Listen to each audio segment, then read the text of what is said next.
Hi guys, so now I am here to talk to you a little bit about Mark Twain and his life. So he was actually born Samuel L. Clements. He was born in 1835. He was the third of 5 children. He was born in Florida, Missouri, but he grew up near Hannibal, Missouri, which is near the Mississippi River.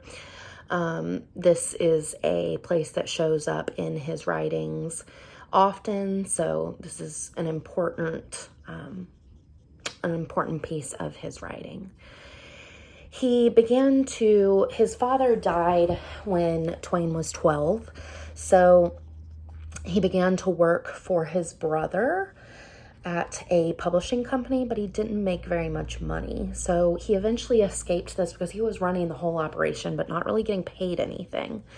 So he left and he started a few years of travel. He trained for 18 months to become a riverboat captain, and he became a riverboat captain himself. This was a very lucrative and prestigious trade, and so he did this until 1861. After this, he decides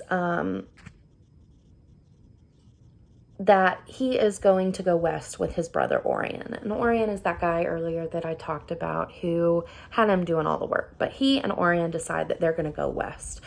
Orion had been appointed secretary of the Nevada territorial government, and this move really started Twain on his path as a humorist, a lecturer, a journalist, and an author.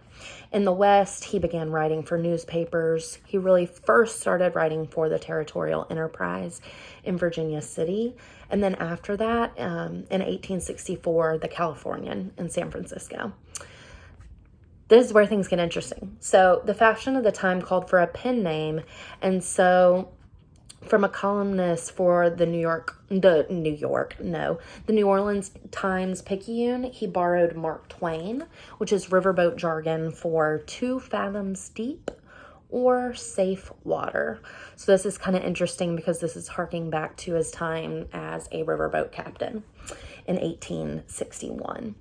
So his early writing was modeled on the humorous journalism of the day, especially that practiced by his friend and roommate in Nevada, who wrote under the pen name Dan DeKeel, which honestly sounds like Quill, which I bet honestly was not a coincidence. All right, also important to his development during these years were his friendships with some famous people that we're going to read about very soon.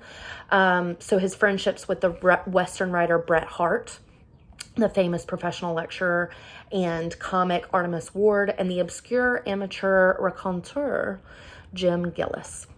Harte was particularly important to launching Twain's career. He was Twain's editor at the Californian and was considered the leading writer of the city. So the fastidious Harte and the slovenly Twain made an unlikely pair, but they became friends.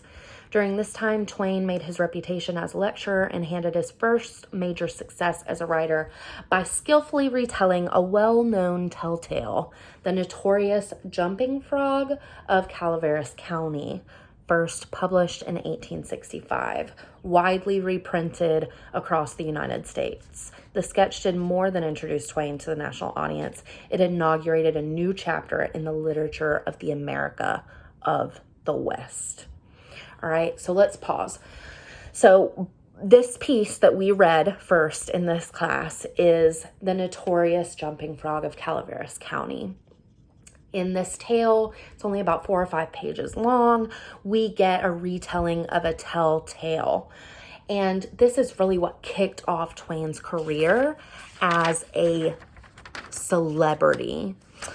He really becomes America's first author celebrity after this. And this, like I said, this is really what sets that into motion.